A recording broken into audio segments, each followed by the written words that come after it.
Many thanks for joining us on the bench tonight. And of course, we have an exclusive show on the streets. And of course, today we want to a bit digress about, the tax bill 2023 and how relevant that is to solving our problems as a nation. There are quite a lot to talk about, and of course this particular interview is beginning right now, right then. Of course, Professor Fred Ogola is on the bench trying to help us understand, put everything into perspective. So sit back, relax, begin to tweet at Ongara Samson 1, at Ogola F Ogola, at Incross Television.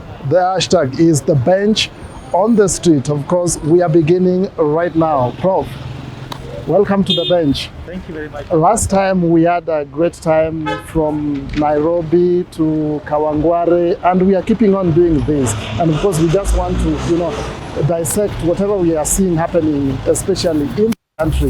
Yeah. And of course, we're going to have an exclusive one, and the discussion is be as candid as usual. We want to talk about the tax bill 2023 and of course what it entails and how relevant this is to solving our problems, especially high cost of living and external debt margin. And we just want to try to bring this into perspective. If I may bring you to this conversation, let's begin from my introduction. How relevant is this tax bill relevant to us in solving our major problems? I've just mentioned high cost of living and the debt margin that we are experiencing in the country. First of all, my brother Samson, thank you very much to be in this town called Riuri. I'm being told this is the town of the former president, because I'm sure that this is the town when the former president became great friends with the current Attorney General, that is Justin Muturi, who later became the head of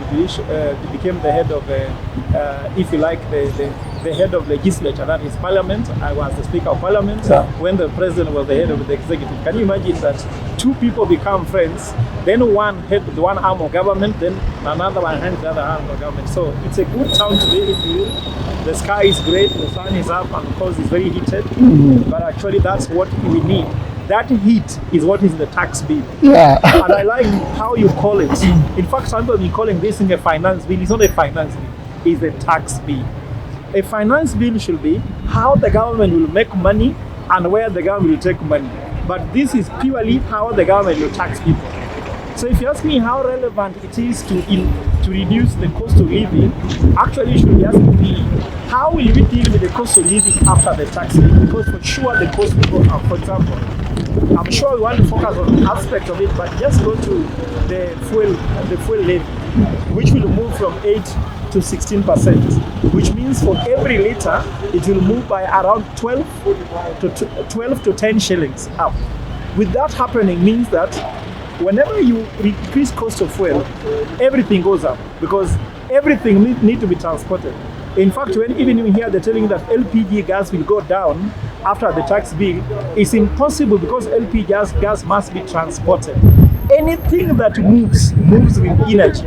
And because the cost of energy will go up, everything will go up, whether it's transport, food, anything. There is nothing that doesn't move unless it's a mountain. So because there are no mountains we eat, everything that we eat will go up because everything we eat moves. Call it sukuma wiki, unga, oil. School fees go up because children also move to go to school. So anything that moves will go up. How will you deal with it? We are being told by the government that when they tax they tax Kenyans like that, they are going to use it to invest into people. So they should tell us, if they tax us this much, will they pay us school fees? If you look at secondary school education, university, they are talking about only helping the needy of the needy, meaning that there is no free secondary education, there is no free university education, which means that the cost of living will go up.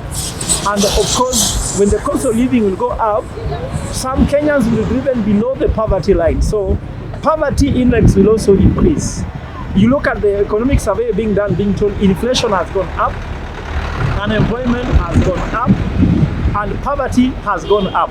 With the higher taxation, poverty will continue to go up, inflation will continue to go up, and therefore also, if you like, the issue of unemployment will go up, because when you add tax to, if you add more taxes to the tax bracket, employers find it more expensive to create jobs Therefore, they don't create additional jobs, and actually some people have to lose jobs to give them potential to continue paying people salary. So I'm not seeing that this is good news. Nevertheless, Kenyans just need to brace themselves for a run, because the president says it's going to be 14% to the GDP taxation, and it's going to take us slowly to 16% of GDP, meaning that cost of living will never go down. In any case, if anybody lied to you that cost of living will go down, take it as a serious lie. When I was born, maybe I was born earlier than you, Samson. I was born in around early 1980s, so 1983 thereabouts. Bread was 5 shillings.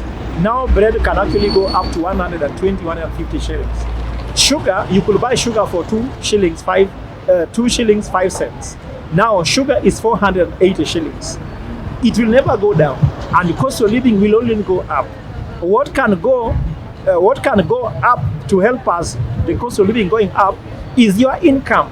If we create more jobs, we have more people earning more salaries, which means we educate people, they earn higher salaries. They'll never feel this, because when you go to Switzerland, a cup of coffee is 2 euros. 2 euros is around 250 Kenya shillings. Here, a cup of coffee could be 50 bob. If you drink the Mkawa here in Ruiru, you may just pay 50 shillings or 100 shillings and get a cup of coffee. People are not complaining in Switzerland because they have high income. Taxi from Paris, which is the airport, from the Charles de Gaulle airport into the city, would cost as high as 8,000 Kenya shillings in Paris. They don't complain. Here our taxi ranges between 1,200 to 1,800 to the airport. We are complaining. Why are we complaining? Because our income levels is low. Put a taxi to carry someone from Nairobi CBD to the airport, 8,000 shillings, all Kenyans will go to the street. Why? Because they can't afford it. Their pockets are squeezed. They earn little. Even the so-called middle class are just one disease away from poverty, or just one eventuality away from poverty. So our pockets are thin. We cannot accommodate high taxation because it squeezes the pocket much more. Professor, let's have this conversation a bit extended, and still on your point. You are talking about,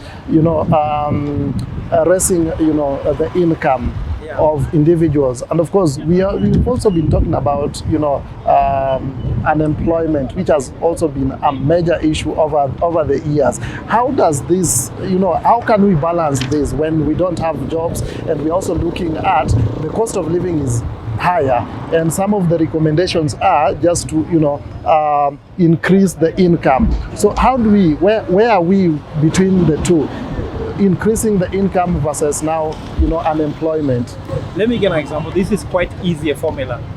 First of all, the current Kenya Kwanza government have to agree that their economic model, like I wrote it before, and I told them before during the campaign, they thought I was hitting at them, that is wrong. It can't work, it is not working, and it won't work.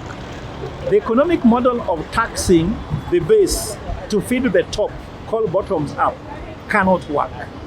We need to have an income program like an economy. So look, for example, by increasing taxes in Kenya with unstable tax policy, it means that foreign direct investment does not come to Kenya. It goes to Uganda, it goes to Tanzania, it goes to countries that have stable income policy.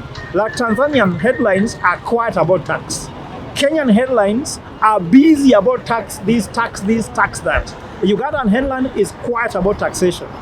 In Kenya, if you are sitting in New York, you are sitting in London, you are sitting in Paris, and you are zooming into Africa, and you are seeing Kenya very busy with this tax, that tax, and promising you after a few months we shall move from 14% of GDP to 16%. Where are you taking your money? You are taking your money where tax policy is stable. With foreign direct investment, we can create jobs. Multinationals can come and put up here in Nairobi, increase. But now we are having capital flight. NSC is moving out of the country. People are moving money from Nairobi Securities Exchange, taking them somewhere where they feel safer, where tax policies are stable.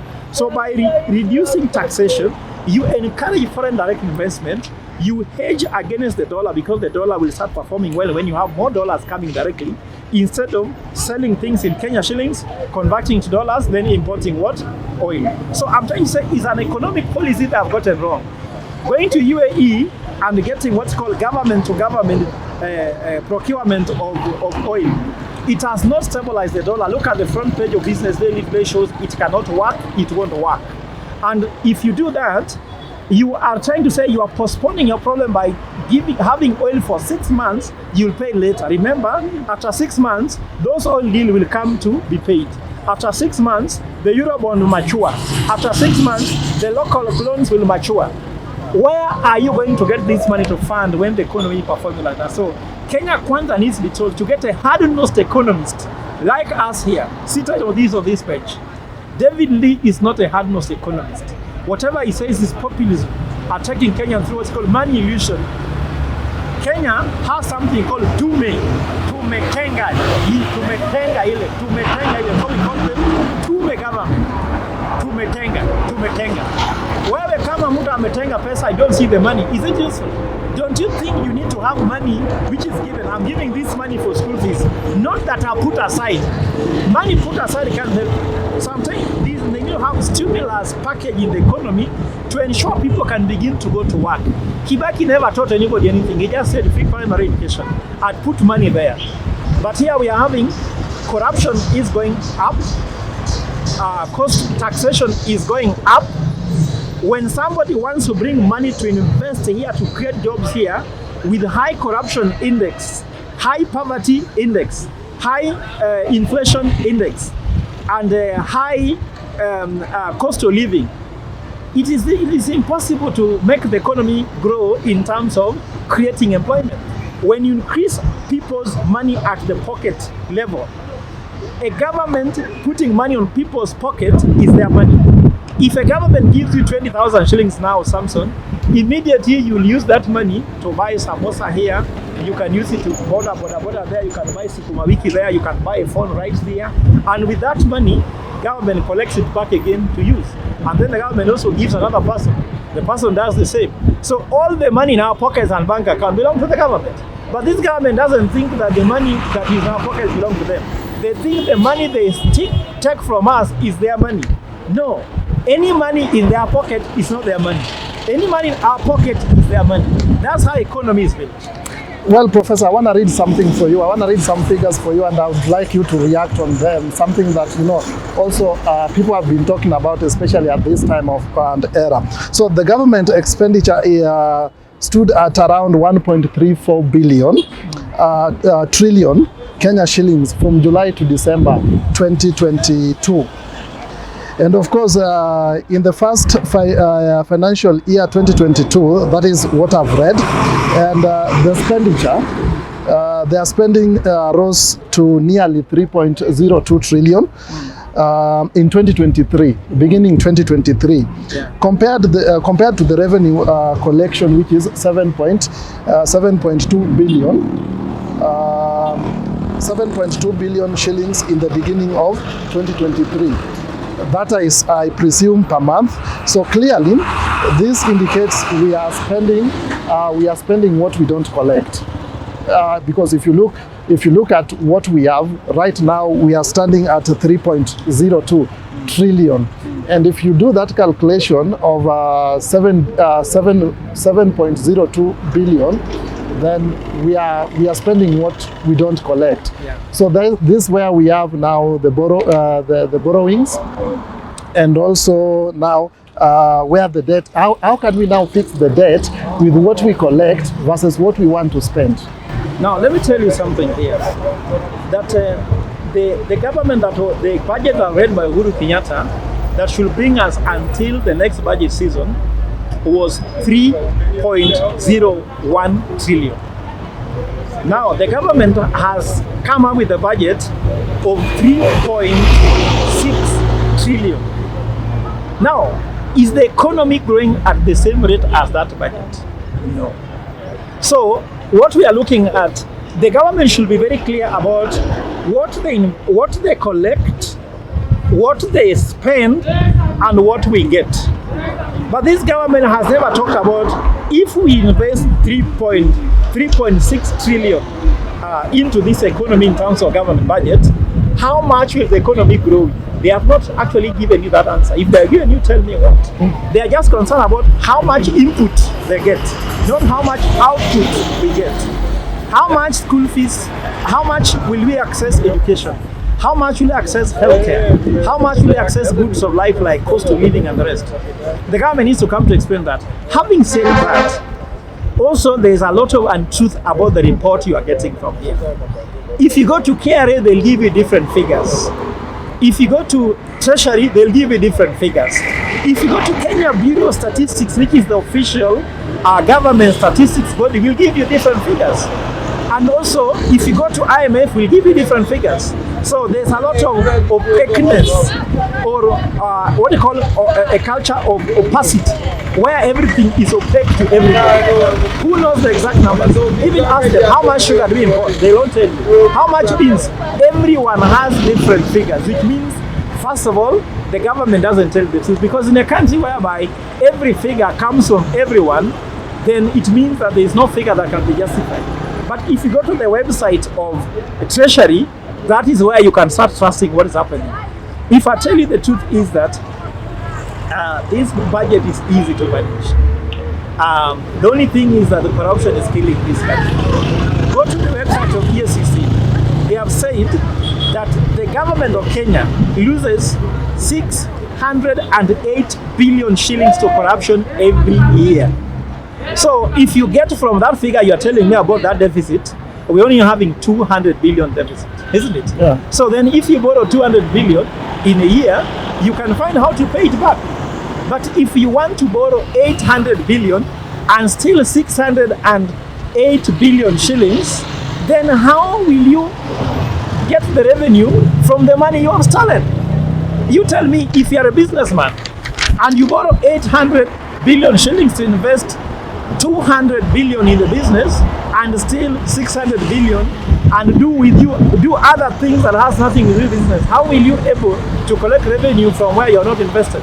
So the government is doing even worse than the story of the talent that Jesus said. They are not even keeping that one talent. They are even stealing from the one talent. So they give you a negative talent. At least the bad servant gave back a full one talent without touching it. So this government is losing money in corruption. With reducing corruption, you can get it. And then the issue of the tax bill. The tax bill is addressing the wrong problem. Why am I saying so? We are not having a revenue problem because revenue growth has gone up. Remember when Kibaki came, the government used to collect 202 billion shillings a year. That's what was running the government. Kibaki moved it to 1 billion a year. Now we are saying we are collecting around 2.6 trillion a year. How comes we cannot live with that? It means that corruption has gone up, isn't it? And revenue has remained going up, but the rate at which corruption is going up is higher than the rate at which revenue is going up. And that's why it can't make sense. I understand. Okay, now, Prof, let's talk about something else still on corruption. You know, corruption has been an issue in so many regimes, starting even from Kibaki's regime, Uhuru's regime, and even currently. What do you think could probably end all this? First of all, let me tell you what, corruption is like weather, where people complain about it, knowing very well they can do nothing about. I'm sure, you know, when you live, maybe you know about Uhuru very well. When you go in the morning, in a very chilly morning like that August morning, and sit in the station, you say, it's very cold, it's very cold. But we are saying, it's very cold, what can you do about it? Put on a jacket. Don't you know that when it's cold, put on a jacket? So why should you leave your house to complain in the stage that it's cold? Corruption is that thing where everybody complains about and nobody is doing anything against it. The leaders who have been stealing from us, we elect them back. Before we came to this government, if you look at the list from the president, deputy president, all the CSS, all the PSS, the chair of KRA, Kwao, you go to the proposed director of the DCI, you can see all corruption touching on these people, isn't it? Who elected them? Kenyans. So let them not even blame the government. All of us are to blame for the corruption we have in this country. Because those leaders claim they have been elected by the people of Kenya. And what do we think we need to do about corruption? When corruption becomes something undesirable, I heard what the president says that he will fight corruption. He said he's taking personal responsibility in fighting corruption. That's outrageous. Do you know why? Do you know I say it's outrageous? You look, the most corrupt ministry in Kenya, according to the statistics from EACC, I did this research, Anti-Corruption Commission, is internal security. The second most corrupt one is healthcare. The president has begun by suspending the PS in healthcare. But he has forgotten that the most corrupt ministry is internal security that has police and all those people. Why don't we start from there? The reason why insecurity is in this country is because we have high corruption. Because anybody who needs to deal with insecurity is already compromised by corruption. Why don't we start with where the highest can be harvested? You start with the PS, you go to, I don't know, CAPS, isn't it? All those ministries cannot help. Let us be honest about it. So, are all Kenyans honest about corruption? Whom do we collude with? If you want to steal money from an ministry, you have to collude with the accounting officer, you have to collude with the Kenyan. So, first of all, Kenyans need to up what is called ethics. And it's not about constitution here. It's about you at the family level. Would you like your father to steal and feed you stolen money? The young people have already had what's called moral decay. By the way, Samson, I don't even care about the material quantity of corruption. I care about the moral decay. When young people have been taught bad manners by leaders, by them now saying that they don't care where you make money from, they care how you spend your money. So even if you steal money, they don't care about it. That's a moral decay. So you need to go back to the root of the family. Do you want to teach your kids that so long as they become rich, they're okay? Is it something you can inculcate in your son or your daughter? What kind of parenting do we do? The church has failed us totally because the church has told us it's about wealth. It doesn't matter about ethics. When someone sees you dead so that they become rich in a church, are you seeing? For me, I care about the level of moral decay in this country. So let's not even forget about the issue of the policeman. These commissions like anti-corruption commission should be shut down. They're useless until we change our mind. These things called IPOA. They're independent about police watchdog. They are wasting our money because they are given like 18 million shillings where there is no will to fight corruption. So let us first of all go to the families, start educating values on people. Can someone be happy to live on their salary? I'm a lecturer, we don't earn a lot of money, but I am satisfied with that little I earn. If I want another job, I start a business. Can't we start by our values? Forget about institutions, because institutions are people who run them. If we go there with the greed, there is no need of having independent institutions. Still, we shall still. All on your thought a bit, Professor. We are coming back. We are taking a short breather right here on Front Bench.